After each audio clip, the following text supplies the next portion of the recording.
Toledo Martins, a senhora faz oração, por favor? Tá. Obrigado.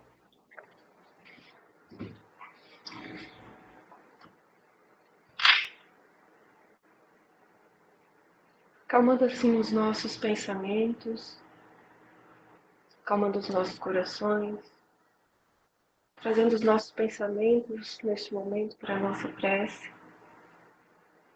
No momento em que levamos nossos pensamentos com um sentimento de gratidão, em que abrimos nossas mentes e os nossos corações, nos ligando aos nossos mentores e às equipes espirituais responsáveis por esse estudo, irmãos que nos auxiliam, que nos amparam,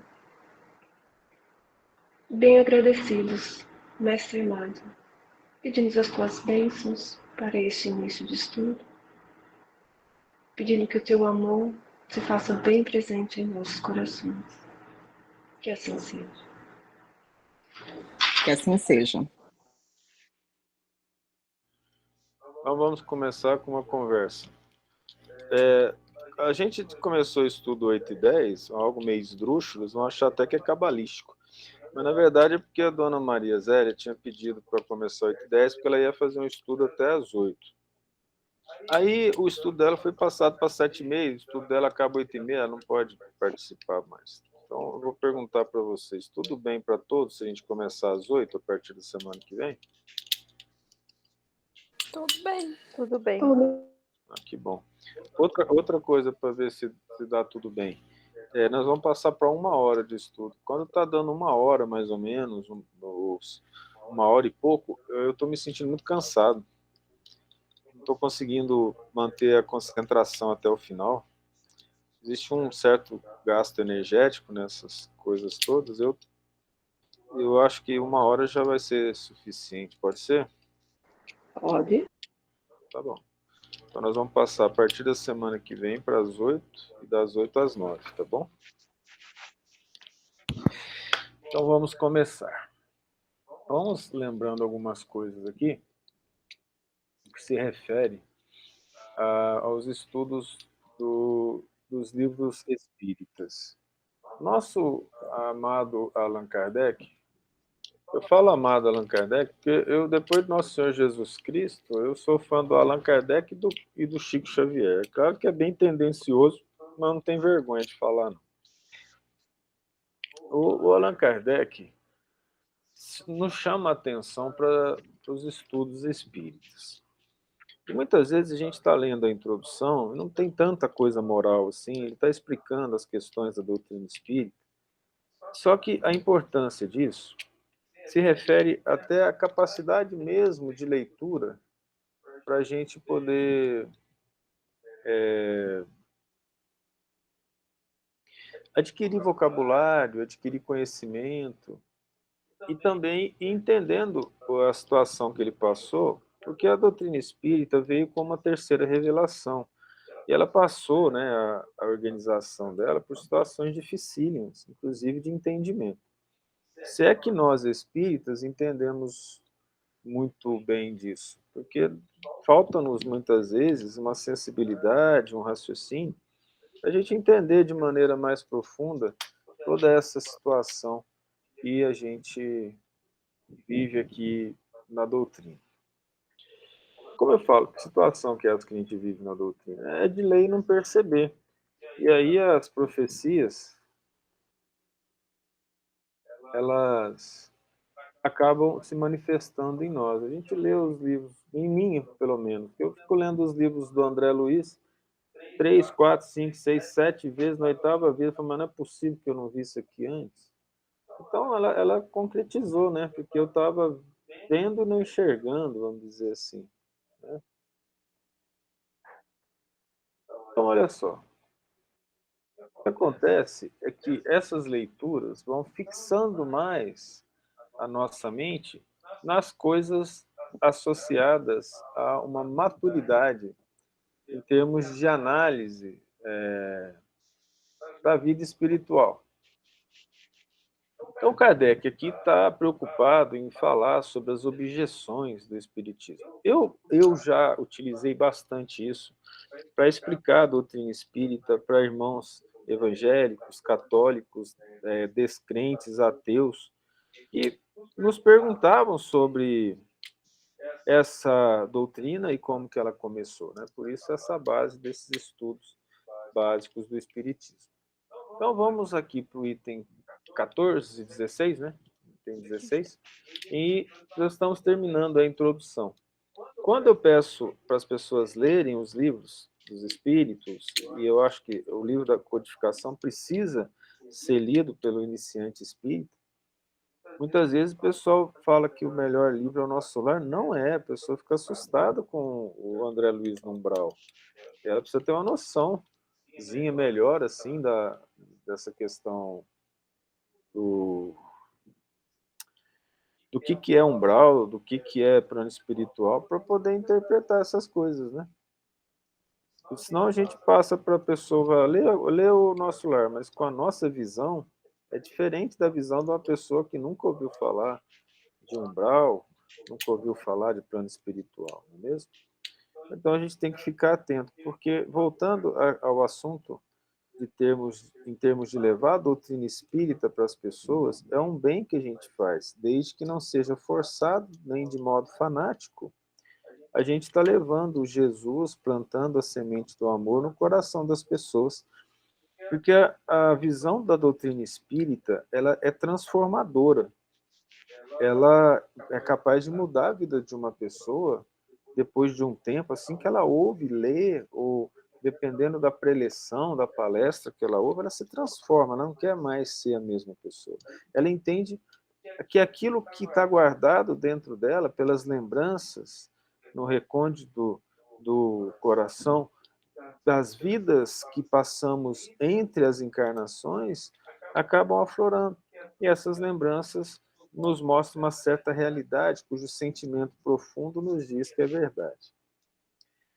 O iniciar é uma coisa, continuar trabalhando requer esforço, dedicação.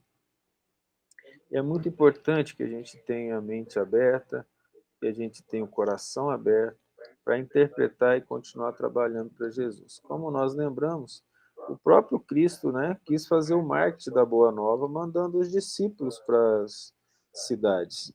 Assim também o Kardec escreveu e falou, e está lá nas obras póstumas, que ele tinha preocupação da propaganda.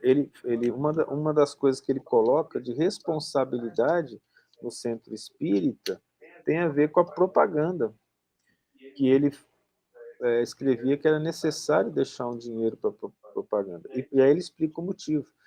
Se uma pessoa se beneficiar, somente uma pessoa, se ela se beneficiar dos estudos espíritas para evitar um suicídio, para não cometer um delito, já toda essa propaganda valeu a pena, porque uma pessoa já está sendo ajudada.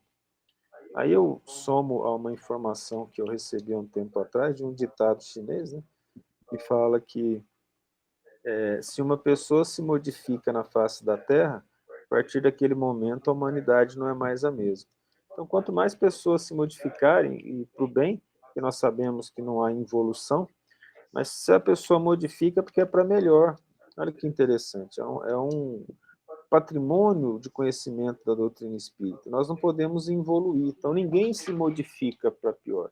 Se ela fez uma coisa pior do que antes, é porque ela, na verdade, não tinha mudado, né? Mas toda modificação nossa é para melhor. Então, se nós procurarmos nos modificar através do raciocínio, do sentimento, através do amor, aceitando e interpretando tudo que acontece à nossa volta, evitando fortemente as ilusões no que se refere à sensualidade, ao apego aos bens materiais, nós estaremos buscando a espiritualidade superior, nos ligando às correntes do bem que se manifestam em todo o universo em nome de Deus. Espíritos existem que formam um grupo de vibrações importantes na qual aquele que quer fazer o bem se liga a ela, encontrando sustentação espiritual para as lides, para os trabalhos, para as responsabilidades que nós temos aqui na Terra. Então vamos ler. Resta-nos ainda examinar duas objeções, únicas que realmente merecem este nome, porque se baseiam em teorias racionais. Ambas admitem a realidade de todos os fenômenos materiais e morais, mas excluem a intervenção dos espíritos. Segundo a primeira dessas teorias, todas as manifestações atribuídas aos espíritos não seriam mais do que efeitos magnéticos. Os médiums se achariam num estado a que se poderia chamar sonambulismo desperto. Fenômeno de que podem dar testemunho todos os que hão estudado o magnetismo. Nesse estado, as faculdades intelectuais adquirem um desenvolvimento anormal. O círculo das operações intuitivas se amplia para além das raias da nossa concepção ordinária. Assim sendo, o médium tiraria de si mesmo e por efeito da sua lucidez tudo o que diz e todas as noções que transmite, mesmo sobre os assuntos que mais estranhos lhe sejam quando no estado habitual. Vamos elucidar algumas coisas. Mesmer, um médico francês, percebeu que ele mesmo tinha a capacidade de entrar num sonambulismo, no estado em que ele percebia o mundo espiritual. E que algumas pessoas tinham essa capacidade, e que ele tinha a capacidade, nem todos tinham, de colocar a mão sobre essas pessoas, tocando ou não, e elas entrarem no chamado sonambulismo artificial, um sonambulismo evocado, diferente do sonambulismo natural, que é aquele em que o indivíduo dorme. E isso ficou muito forte na França e secundariamente na Alemanha e no Reino Unido, mas principalmente na Inglaterra. Mas na França, por o Mesmer ser um francês, as pessoas começaram a praticar e a usar na medicina. Porque também, em relação a isso, eles perceberam que algumas pessoas melhoravam quando elas eram levadas a esse sonambulismo, levando as questões de hipnotismo, tudo, cujo a história e os detalhes são bem demorados para nós conversarmos, mas vocês podem colocar lá Mesmer no Google e procurar na Wikipedia, ou Wikipédia, que seja, e ver a história dele e o que ele fez. Bem, baseado nisso, existia na França, independente do mundo espiritual, sem que eles soubessem do mundo espiritual de forma clara, como Kardec enunciou através dos estudos que ele fez das manifestações dos espíritos, o processo chamado de magnetismo animal. Ou seja, algumas pessoas, tinham capacidade de magnetizar as pessoas e ela entrar em sonambulismo. E isso era usado, inclusive, como terapia. É isso que era o magnetismo, que eles usavam e que eles falavam na época. Então, Kardec está falando que uma das teorias para explicar o fenômeno das mesas e dos médiums era esse magnetismo. Não seremos nós quem conteste o poder do sonambulismo. O próprio Allan Kardec, fazendo uma vírgula aqui, ele era secretário da Sociedade de Estudos de Magnetismo de Paris, né? Então, ele acreditava piamente, por isso até que ele escreve isso aqui, né? Cujos prodígios observamos, aí ele está deixando bem claro, estudando-lhes todas as fases durante mais de 35 anos. Veja que interessante. O Kardec já estudava o magnetismo. E mesmo assim, ele não associava isso às questões espirituais. Concordamos em que, efetivamente, muitas manifestações espíritas são explicáveis por esse meio.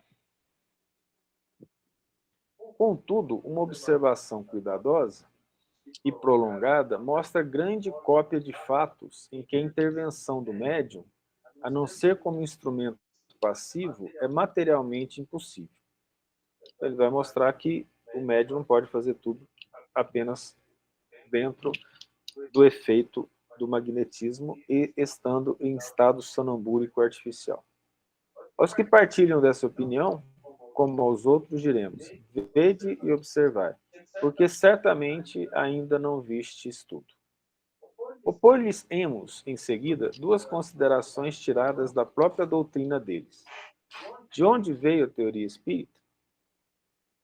É um sistema imaginado por alguns homens para explicar os fatos? De modo algum. Quem então a revelou? Precisamente esses mesmos médiuns cuja lucidez exaltais. Ora, se essa lucidez é tal como a supondes, por que teriam eles atribuído aos espíritos o que em si mesmo auriam?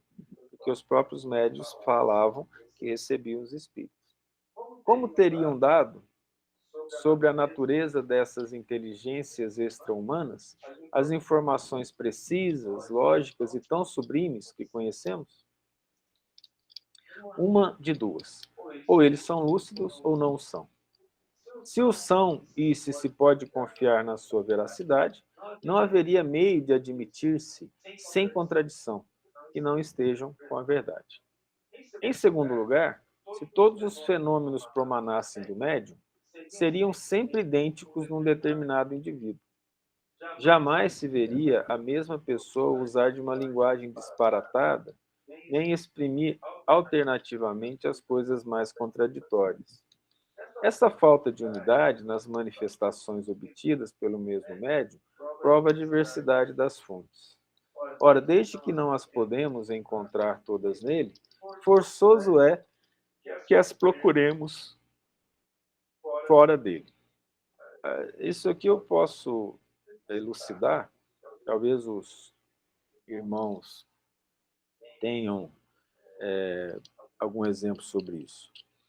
Eu não sei aqui quantas pessoas assistiram às palestras quando eu dava palestra espírita, mas parece que não é a mesma pessoa que está falando, ou eu estou enganado. Não está enganado. Obrigado, Maria Tereza. Você já assistiu palestra espírita? Sim, parece Eu outra vi pessoa. vídeo. Ah, vi. Eu Oi? vi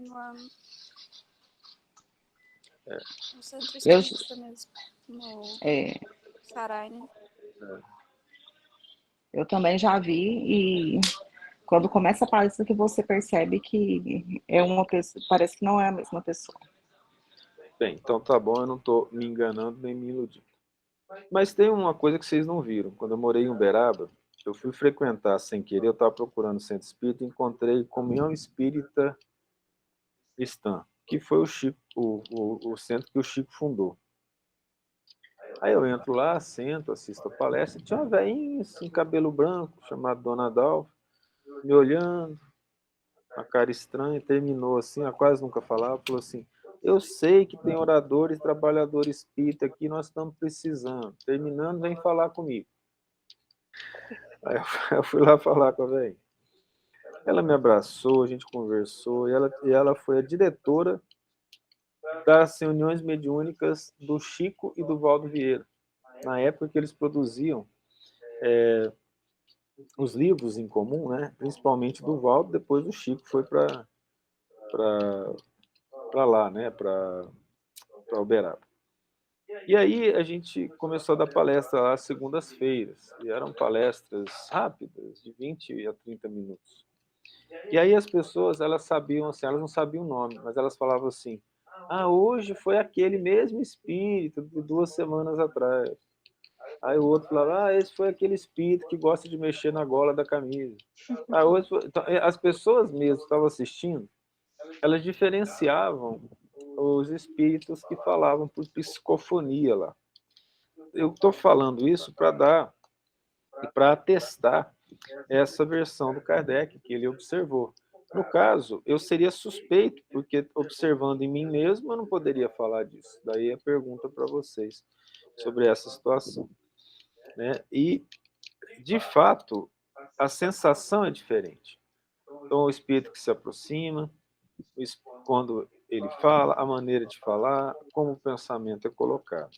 Então, as potências que vêm, elas são diferentes. Ou nós nunca poderemos deixar de fazer essa análise, eu sou esquizofrênico. Voltemos então. Tá tudo bem até aqui, né? Sim. Eu não lembro que eu parei aqui, não. Era mais pra cima. Ah, tá. Segundo outra opinião, o médium é a única fonte produtora de todas as manifestações.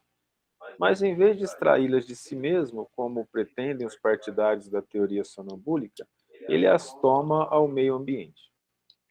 O médium será então uma espécie de espelho a refletir todas as ideias, todos os pensamentos e todos os conhecimentos das pessoas que o cercam. Não é por nada, não. Se eu desse palestra para essa geração de hoje, eu ia ficar em silêncio por 40 minutos, se isso fosse verdade. Não é lícito negar-se, e isso constitui mesmo um princípio da doutrina, a influência que os assistentes exercem sobre a natureza das manifestações. Essa influência, no entanto, difere muito da que supõe existir, e dela a que faria do médium um eco dos pensamentos daqueles que o rodeiam. Vai grande distância, por quantos milhares de fatos demonstram o contrário. Para aquelas pessoas que gostam de psicanálise, de psicologia, o Jung, do Freud, como é que ele chamava? Aquele discípulo do Freud. É, o Jung. Jung, desculpa, que eu falei Jung e sumiu na cabeça. Tudo bem. Aí ele, ele, ele explicou parte do processo neuropsicológico baseado nisso que o Kardec acabou de escrever. Uhum. Só lembrando que Freud começa a estudar neurologia na França em 1995 com Charcot. E ele conhecia magnetismo e ele usava hipnose, porque Charcot usava hipnose. Charcot era um médico do hospital francês, na qual, durante 2 anos, o Freud fez um estágio com ele. Então, essas teorias espíritas, elas estavam em voga naquela época, não tinha desaparecido. Então, existe a possibilidade, né, do próprio Freud ter se apegado a isso em algumas coisas relacionadas ao chamado inconsciente. Só que Freud, ele não admitia nada que não fosse científico e acabou criando a mais famosa pseudociência conhecida, Uhum.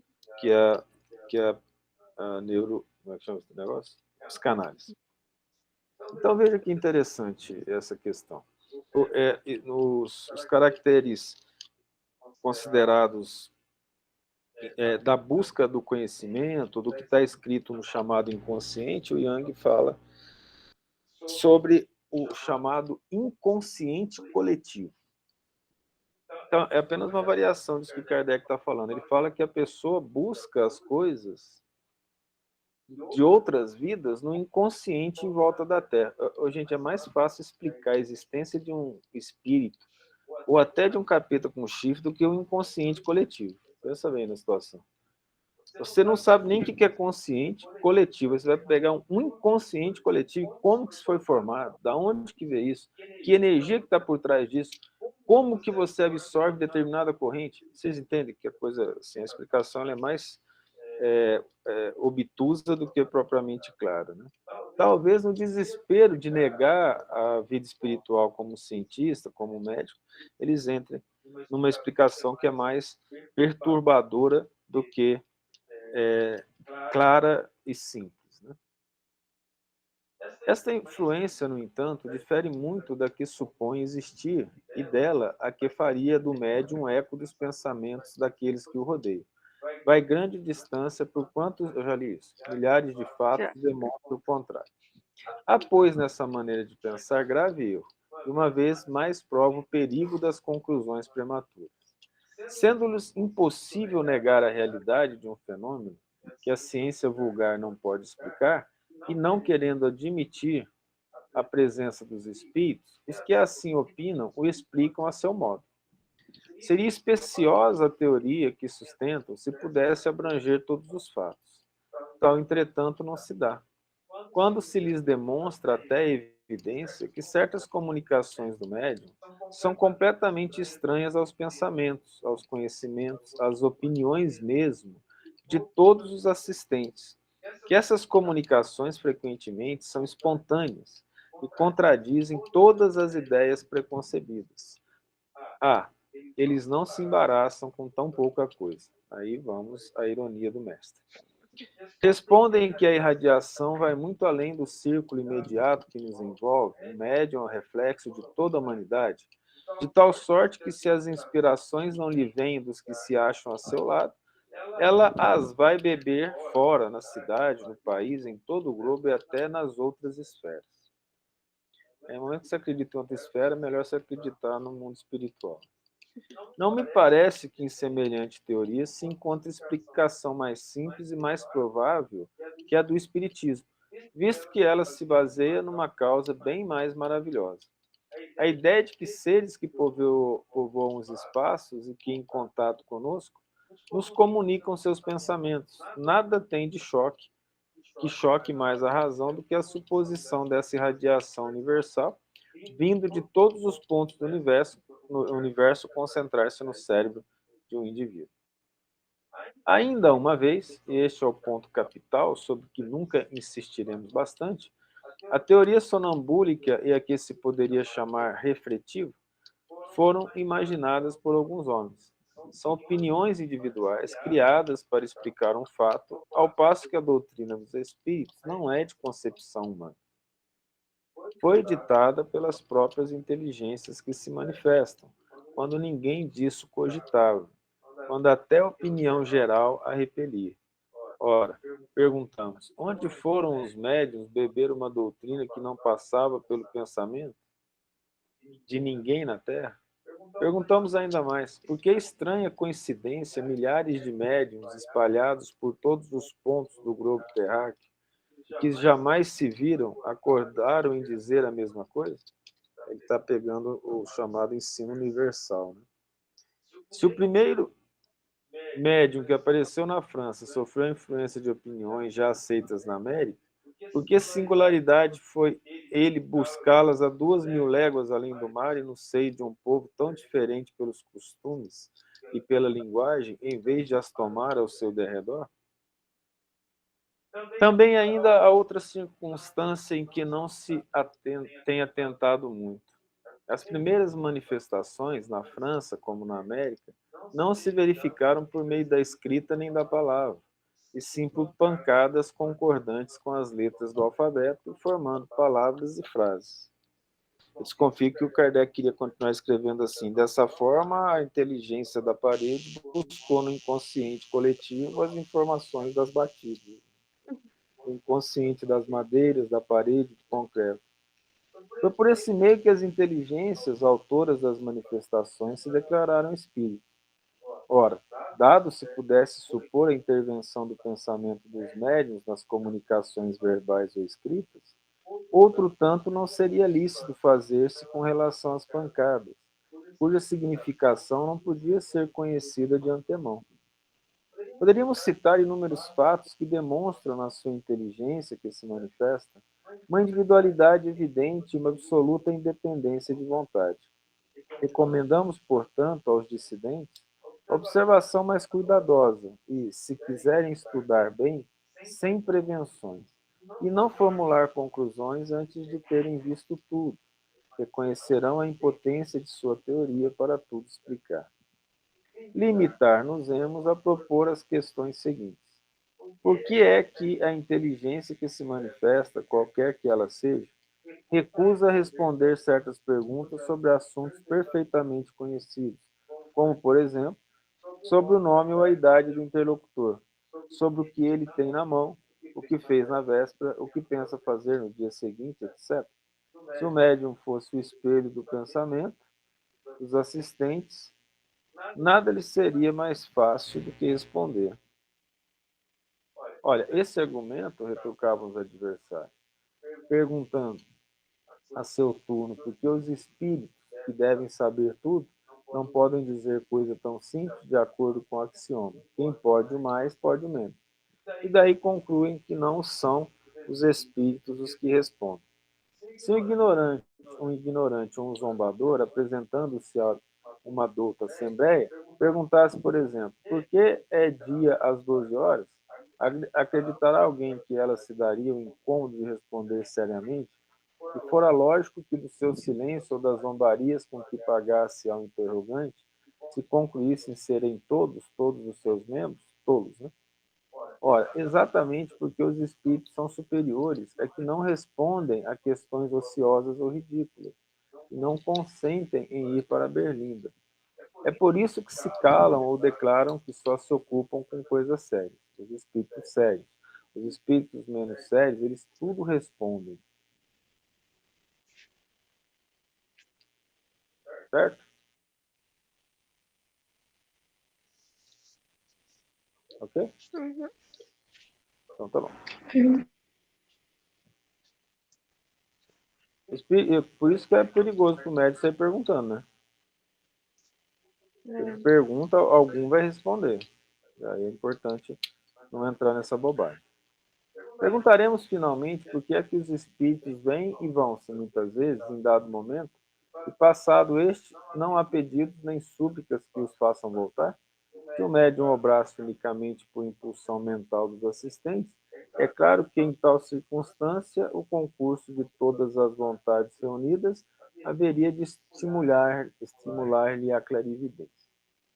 Desde, portanto, que não cede ao desejo da Assembleia, corroborado pela própria vontade dele, é que o médium obedece a uma influência que lhe é estranha e aos que o cercam.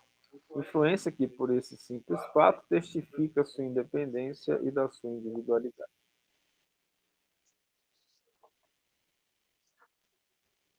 Item 17. O ceticismo no tocante à doutrina espírita, quando não resulta de uma oposição sistemática por interesse, e tem várias oposições sistemáticas por interesse, origina-se quase sempre do conhecimento incompleto dos fatos, e que não obsta a que alguns cortem a questão como se a conhecessem a fundo. Pode-se ter muito atilamento, muita instrução mesmo, e carecer-se de bom senso. Ora, o primeiro indício da falta de bom senso está em crer alguém infalível o seu juízo. Eu grifei isso porque é uma das coisas assim complexas, né? Algumas pessoas, a opinião delas é verdade para elas, mas ela quer impor aos outros, né? Muita gente também há para quem as manifestações espíritas nada mais são do que objeto de curiosidade. Confiamos em que, lendo este livro, encontrarão nesses extraordinários fenômenos alguma coisa mais do que simples passatempo. A ciência espírita compreende duas partes: experimental, uma relativa às manifestações em geral, filosófica, outra relativa às manifestações inteligentes. Aquele que apenas haja observado a primeira se acha na posição de quem não conhecesse a física senão por experiências recreativas, sem haver penetrado o âmago da ciência. A verdadeira doutrina espírita está no ensino que os espíritos deram, e os conhecimentos que esse ensino comporta são por demais profundos e extensos para serem adquiridos de qualquer modo, e não por um estudo perseverante feito no silêncio e no recolhimento. Eu costumo dizer, né, que se você quer ser um estudioso, você tem que se resignar à solidão. Não tem jeito de você falar para a pessoa, estuda aí para mim, quando eu voltar eu pego. É uma questão íntima, é uma questão de foro íntimo. Ninguém pode estudar para outro. Quando nós não lemos muito, o nosso pensamento ele fica um pouco obtuso. A gente vai ter que optar por seguir determinadas opiniões. E aí, muitas vezes, as opiniões mudam e a gente, em determinado momento, quer mudar também. E aí nós vamos lembrar do Maluco Beleza, né? O Raul Seixas, de sermos uma metamorfose ambulante. Não é ruim mudar. No entanto, é muito importante que se tenha ideal, que se tenha objetivo na vida. O que eu quero fazer, para onde que eu quero ir, o que significa Deus para mim, o que significa Jesus, o que ele me traz de bom. Eu vou levando a vida e daqui a pouco a morte chega, né? Aí perto da morte é mais interessante, a pessoa começa a filosofar e se arrepender. Fala, se eu pudesse voltar. Pode, mas aí você vai ter uma sensação que a maioria dos espíritos dizem, a sensação dolorosa da perda de tempo de uma encarnação. E aí, normalmente, as outras não são tão fáceis assim. Então, é preciso ler a doutrina, aprender em silêncio, no íntimo, pegar os livros, estudar, meditar. Não apenas ler, mas meditar sobre o assunto. Isso faz bem para todo mundo. Tem, não tem erro em relação a isso. Se puder pegar um livro que seja da parte científica que for, um livro sério, ou a Bíblia, o Novo Testamento, um livro espírita, se a gente puder fazer isso em recolhimento, em meditação, estudando, não apenas lendo, aprenderemos bastante. O que vocês acham que o pessoal de hoje, ao invés de escrever estar, escreve está com acento? Estou, escreve estou com acento, não bota o no final. Vamos ver. Mas aí que está o negócio, lê, né? Só que não lê prestando atenção. Então a palavra que está escrita no livro é estou.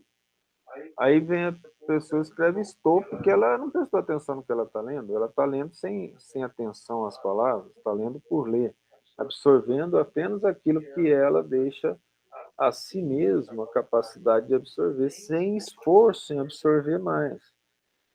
Vem aquela história, estou lendo, quero aprender. Aí deixo passar uma palavra que eu não sei, uma ideia que eu não sei, e aí continuo lendo, como se nada tivesse acontecendo. Isso é para desencargo de consciência, não para aprendizado. Né? Aí o Kardec continua, porque só dentro dessa condição se pode observar um número infinito de fatos e particularidades que passam despercebidos ao observador superficial e firmar opinião. Não produzisse este livro outro resultado, além do de mostrar o lado sério da questão, de provocar estudos nesse sentido, e rejubilaríamos por haver sido eleito para executar uma obra em que, aliás, nenhum mérito pessoal pretendemos. Na verdade, lendo as obras póstumas, as informações que os espíritos passaram para o Allan Kardec, chegaram a falar para ele assim, a gente percebe até uma certa dureza. A obra é nossa, não sua. Você apenas vai compilar, né? Isso é bem claro. E Kardec absorve isso de uma forma bem clara. Pois que os princípios nela exarados não são de criação nossa. O mérito que apresenta cabe a todo aos espíritos que é ditado. Esperamos que dará outro resultado, o de guiar os homens que desejam esclarecer-se, mostrando-lhes nestes estudos um fim grande e sublime, o do progresso individual e social e o de lhes indicar o caminho que conduz a esse fim. Concluamos fazendo uma última consideração. Alguns astrônomos, sondando o espaço, encontraram a distribuição dos corpos celestes. Na distribuição dos corpos celestes, lacunas não justificadas, em desacordo com as leis do conjunto. Porque, de acordo com as leis de Newton, né, naquela época do Kardec, não se conhecia a relatividade. Você faz umas contas, aí você percebe que, de acordo com a força de atração entre os planetas, deveria ter um planeta em determinado lugar, mas os nossos telescópios não observam. É isso que ele está falando. Suspeitaram que essas lacunas deviam ser preenchidas por globos que eles tinham escapado à observação. De outro lado, observaram certos efeitos cuja causa lhes era desconhecida e disseram: deve haver ali um mundo, porquanto esta lacuna não pode existir e esses efeitos hão de ter uma causa. Julgando então da causa pelo efeito, conseguiram calcular-lhe os elementos e mais tarde os fatos lhes vieram confirmar as previsões. Apliquemos este raciocínio a outra ordem de ideias. Se se observa a série dos seres, descobre-se que eles formam uma cadeia sem solução de continuidade. Se você for dar uma solução para a continuidade, ela não continua. Por isso que eles usam esse termo sem solução de continuidade. Ou seja, ininterrupto. Desde a matéria bruta até o homem mais inteligente. Porém, entre o homem e Deus, alfa e ômega de todas as coisas, que imensa lacuna! Será racional pensar-se que no homem terminam os anéis dessa cadeia e que ele transponha sem transição a distância que o separa do infinito? A razão nos diz que entre o homem e Deus, outros elos necessariamente haverá. Como disse aos astrônomos que entre os mundos conhecidos, outros haveria desconhecido. E a filosofia já preencheu essa lacuna? Gente, quando vocês olham as fotos da NASA, aquelas fotos de planeta, aquilo lá, na verdade, é uma criação artística de dados numéricos, em que que o Sol se movimenta, começa a se girar, eles conseguem ver porque a estrela emite luz. Aí ele percebe que o Sol só gira aquele Sol, aquela estrela, só gira aquela dada velocidade, tem determinado movimento, porque tem uma massa perto. Né? E essa massa pode ser de um planeta gigante, uma coisa assim. Por isso, por exemplo, que buracos negros são chamados buracos negros porque eles deformam a gravidade ao redor e depois que eles deformam a gravidade ao redor, ninguém conseguia enxergar o que estava deformando essa gravidade. A gravidade era muito forte. Daí que eles chamaram de buraco negro. Não obstante ter sido previsto antes pela teoria da relatividade, ele foi comprovado agora há pouco tempo, ano passado, né? Eles conseguiram determinar o buraco negro no centro da Via Láctea, provando finalmente que aquilo que era teoria durante mais de 100 anos foi observado através de dados, vamos dizer assim, mais seguros. Mas o desenho que a gente vê dos planetas, a NASA encontrou um planeta em tal lugar, lá é artístico. Aquilo a gente não vê, nós pegamos informações numéricas e por contas a gente chega à conclusão da massa do planeta, da composição dele, mas não vê. Aquilo lá. Ah, da cor, tá certo. Sim, porque a gente consegue pegar dados das ondas que eles emitem. Aí a cor está até correta. Né? Mas principalmente de astros luminosos. Os que não têm luz, agora mesmo saiu anteontem uma publicação que provavelmente existe um planeta perto de Netuno. Baseado em quê? Nisso que o Kardec acabou de falar. Não dá para saber como é que é esse planeta. Né? Perto do chamado cinturão de Kuiper. E que, como ele não emite luz, a gente não sabe da existência dele. Então, como é que eles descobriram esse planeta? Eles conseguiram ver determinados objetos se movimentando de forma não aleatória, ou seja, sendo puxado para uma determinada órbita. Logo, se existe a órbita, existe um corpo com gravidade puxando isso. O Espiritismo nos mostra preenchida pelos seres de todas as ordens do mundo invisível, e estes seres não são mais do que os espíritos dos homens, os diferentes graus que levam à perfeição. Tudo então se liga, tudo se encaixa, se encadeia, desde o alfa até o ômega. Alfa e ômega.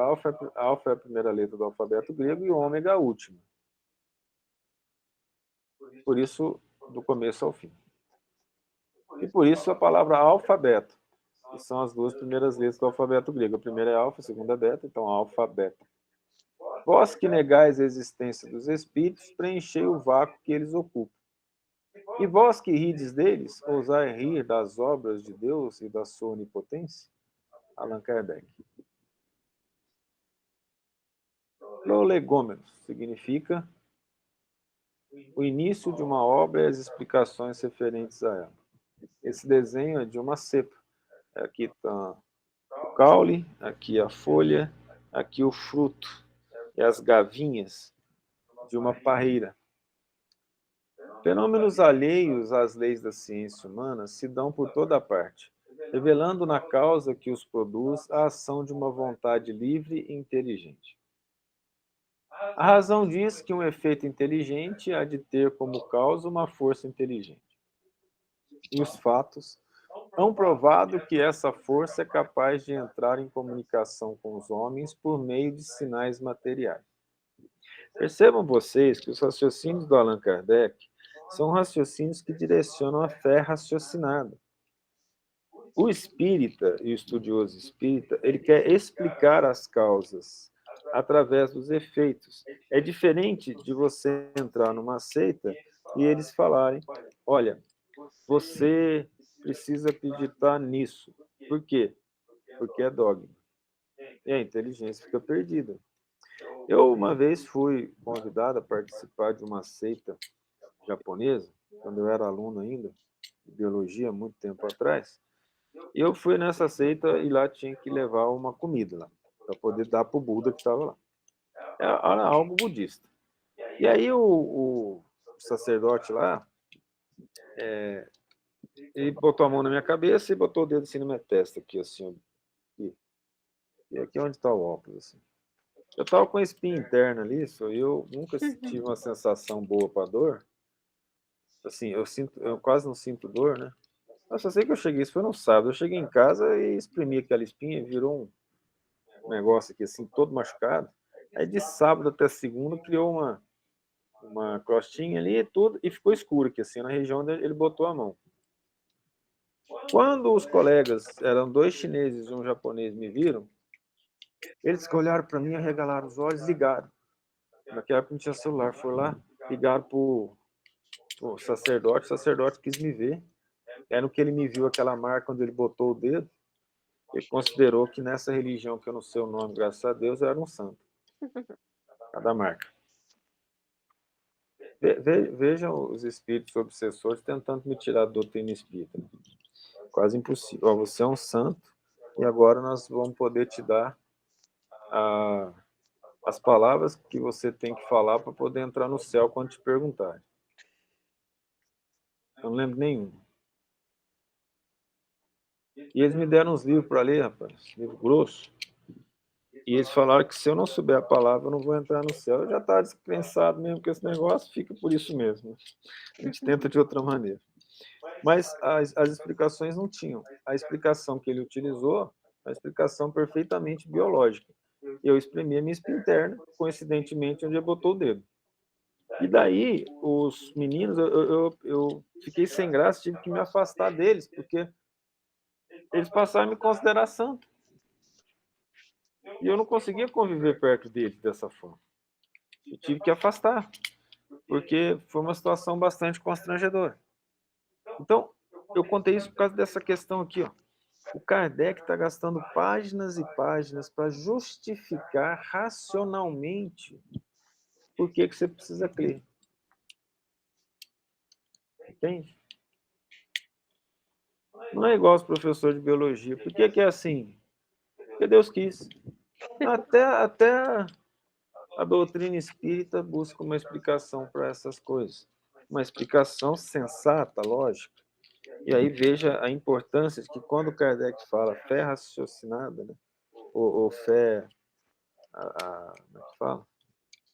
A verdadeira fé, aquela que enfrenta a razão face a face em todas as épocas da humanidade. O Kardec, na verdade, está justificando por essas letras essa situação de justificar a fé pelo raciocínio. Então, quando a pessoa se torna espírita, começa a participar da doutrina, a situação dela fica mais complicada perante a lei divina, porque não é apenas uma imposição sem lógica em que o indivíduo pode duvidar. Ela fala não somente ao coração, ao sentimento, mas ela fala à razão. Fugir disso, aí a responsabilidade fica mais complicada para nós mesmos, né? Interrogada acerca da sua natureza, essa força declarou pertencer ao mundo dos seres espirituais que se despojaram do invólucro corporal do homem. Assim é que foi revelada a doutrina dos espíritos. As comunicações entre o mundo espírita e o mundo corpóreo estão na ordem natural das coisas e não constituem fato sobrenatural, tanto que de tais comunicações se acham vestígios entre todos os povos e em todas as épocas. Hoje se generalizaram e tornaram patentes a todos. Vocês lembram do estudo da Bíblia lá? Aquele sacerdote do templo que recebeu o menino Jesus e falou que poderia já morrer porque havia visto o seu Salvador, ele já era espírita, porque a mediunidade dele era muito clara. Então, o espiritismo é a doutrina dos espíritos superiores. Ela veio à Terra na generalidade agora. Mas muitos espíritos bons que viveram na Terra, o próprio padre Manuel da Nóbrega, né? Ele já era espírita, ele via espíritos. Mas não dá para ele mudar de religião, não só porque ele era padre, mas também porque não tinha outra muito para seguir, né? Ali na época dele não existia nenhum protestantismo. Então, buscar Deus em determinada época era só ser católico, mas não tem problema algum. Só que muitos dos católicos, dos santos, eram médiums e eles foram transformados em santos porque eles eram médiums. Os espíritos anunciam que chegaram os tempos marcados pela providência para uma manifestação universal e que, sendo eles os ministros de Deus e os agentes de sua vontade, têm por missão instruir e esclarecer os homens, abrindo uma nova era para a regeneração da humanidade. Este livro é o repositório dos seus ensinos. Foi escrito por ordem e mediante ditado de espíritos superiores, para estabelecer os fundamentos de uma filosofia racional isenta dos preconceitos do espírito de sistema. Nada contém que não seja a expressão do pensamento deles e que não tenha sido por eles examinado. É porque depois que o Kardec escrevia, os espíritos examinavam. Se não gostavam, eles chamavam a atenção do Kardec. Só a ordem e a distribuição metódica das matérias, assim como as notas e a forma de algumas partes da redação, constituem obra daquele que recebeu a missão de os publicar. Em o número dos espíritos que concorreram para a execução desta obra, muitos se contam que vivem em épocas diversas na Terra, onde pregaram e praticaram a virtude e a sabedoria. Outros, pelos seus nomes, não pertencem a nenhuma personagem cuja lembrança a história guarde, mas cuja elevação é atestada pela pureza dos seus ensinamentos e pela união em que se acham com os que usam de nomes venerados. Eis em que termos nos deram por escrito e por muitos médiuns, a missão de escrever este livro. Ocupa-te, cheio de zelo e perseverança, do trabalho que empreendestes com o nosso concurso, pois esse trabalho é nosso. Nele pusemos as bases de um novo edifício que se eleva e que um dia há de reunir todos os homens no mesmo sentimento de amor e caridade. Mas antes de o divulgares, revelo-emos juntos, a fim de lhe verificarmos todas as minúcias. Estaremos contigo sempre que o pedires, para te ajudarmos nos teus trabalhos, porquanto esta é apenas uma parte da missão que te está confiada e que já um de nós te revelou. Entre os ensinos que te são dados, alguns há que deves guardar para ti somente, até nova ordem. Quando chegar o momento de os publicares, nós te diremos. Enquanto esperas, medita sobre eles, a fim de estares pronto quando te dissermos. Porás no cabeçalho do livro a cepa que te desenhamos, aquela lá de cima, porque é o emblema do trabalho do Criador. Aí se acham reunidos todos os princípios materiais que melhor podem representar o corpo e o espírito. O corpo é a cepa, o espírito é o licor, a alma ou o espírito ligado à matéria é o bago, a fruta, né? O homem que quintessencia o espírito pelo trabalho, e tu sabes que só mediante o trabalho do corpo o espírito adquire conhecimento. Não te deixes desanimar pela crítica, encontrarás contraditores encarniçados, sobretudo entre os que têm interesses nos abusos. Encontrá-los-ás mesmo entre os espíritos. Por isso que os que ainda não estão completamente desmaterializados procuram frequentemente semear a dúvida por malícia ou ignorância. Prossegue sempre. Crê em Deus e caminha com confiança. Aqui estaremos para te amparar e vem próximo o tempo em que a verdade brilhará de todos os lados. A verdade de certos homens que julgam saber tudo e tudo querem explicar a seu modo, dará nascimento a opiniões dissidentes.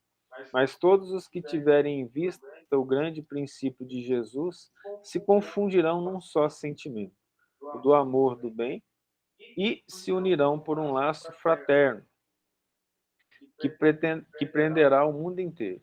Estes deixarão de lado as miseráveis questões de palavras, para que só se ocuparem com o que é essencial. E a doutrina será sempre a mesma, quanto ao fundo, para todos os que receberem comunicações de espíritos superiores. Com a perseverança é que chegarás a colher os frutos de teus trabalhos. O prazer que experimentarás, vendo a doutrina propagar-se e bem compreendida, terá uma recompensa cujo valor integral conhecerás talvez mais no futuro do que no presente.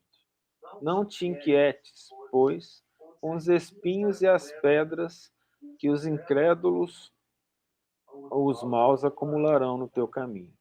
Conserva a confiança. Com ela chegarás ao fim e merecerás ser sempre ajudado.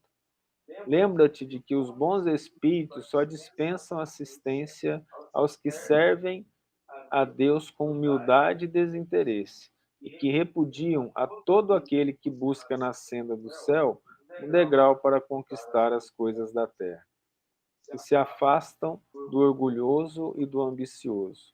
O orgulho e a ambição serão sempre uma barreira erguida entre o homem e Deus. São um véu lançado sobre as claridades celestes, e Deus não pode servir-se do cego para fazer perceptível a luz. São João Evangelista, Santo Agostinho, São Vicente de Paulo, São Luís, o Espírito de Verdade, Sócrates, Platão, Fenelon, Franklin, Swedenborg e outros espíritos.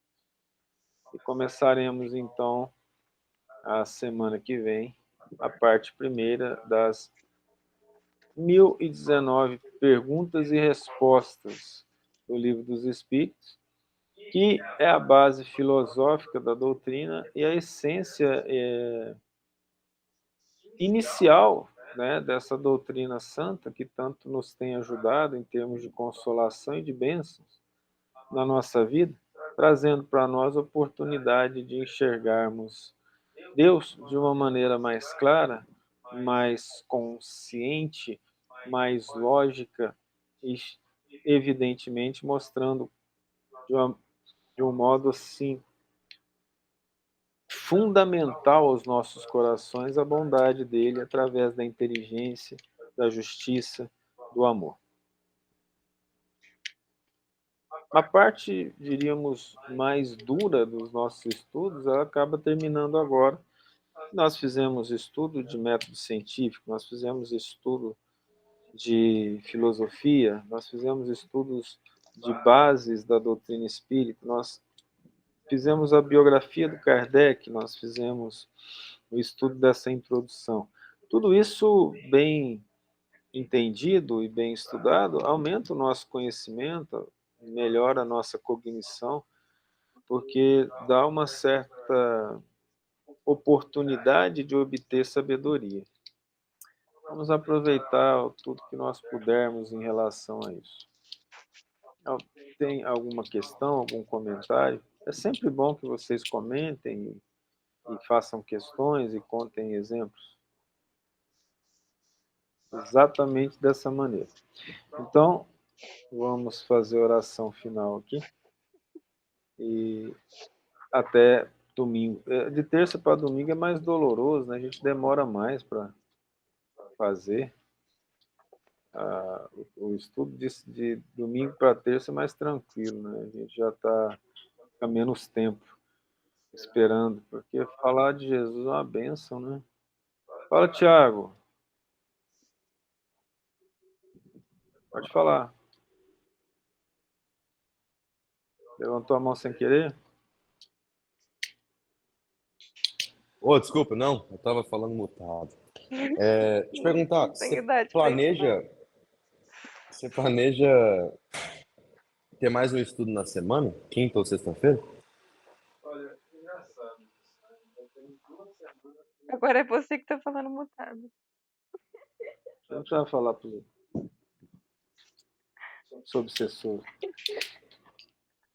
Ô, Thiago, a semana passada e essa, nesse mesmo dia do estudo, me veio isso na cabeça, de colocar mais um estudo entre terça e domingo. E aí nós vamos pensar com carinho, porque a gente estava pensando em colocar talvez um estudo do André Luiz, né? Dos livros do André Luiz. Se começarmos o estudo com os livros do André Luiz, né? E, como Nosso Lar, por exemplo. Mas vou pensar nisso com calma, para que não gere o que gerou nos estudos, que a gente tinha muitos, um certo cansaço que estava difícil para eu continuar, sabe? Porque eu agradeço muito a Deus as questões de saúde que eu tenho, que são um pouco limitantes, porque elas me deixam pensar mais antes de fazer as coisas. E sempre tem também a possibilidade de nós conversarmos, e o estudo, nesse caso, ficaria um pouco mais leve. Mas a experiência tem me mostrado que vocês não gostam muito disso. Mas vamos pensar nessa questão do André Luiz e ver se a gente marca quinta ou sexta, tá bom? Tá bom. E já avisei minha avó que você vai vir. Vamos Ah, deixar um cafezinho pronto, viu? rapaz, faz favor, vai ser um prazer. Falei que agora eu vou conhecê-la pessoalmente, né? Sim. Vai ser um prazer chegar em Casa Branca. A senhora também não ligou o microfone, então agora deu Ê, vó, tá terceiro mutado. aqui. Hoje tá difícil. Você tá vendo o que que ele arruma? É, tô vendo, tô vendo.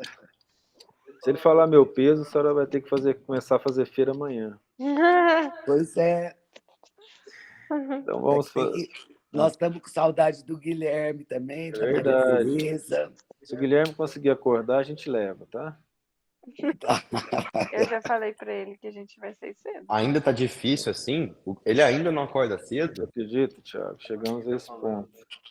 Ó, o nosso parentesco é quase nenhum, mas a gente tem alguma coisa em comum. Não, é parentesco espiritual. Esses são os Muito mais grande, difíceis, né? muito grande.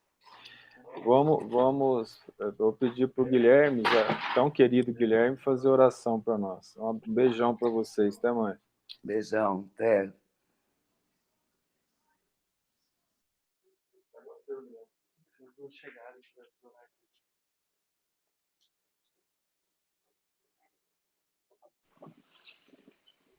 Todos me ouvindo? Sim. Tá. Sim.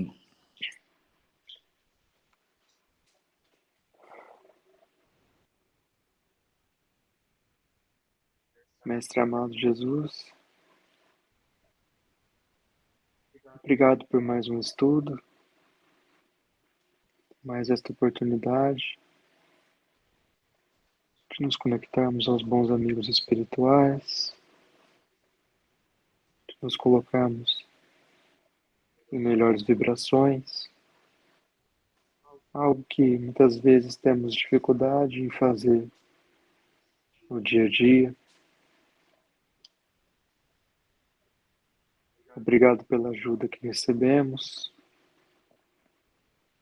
pelas curas, pelas boas intuições, pelas reflexões,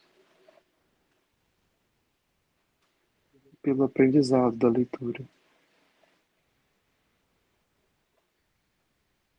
Possamos carregar conosco essas bênçãos e reparti-la com os nossos irmãos que nos cercam. Muito obrigado, meu Pai. Nos abençoe e nos proteja. Que assim seja.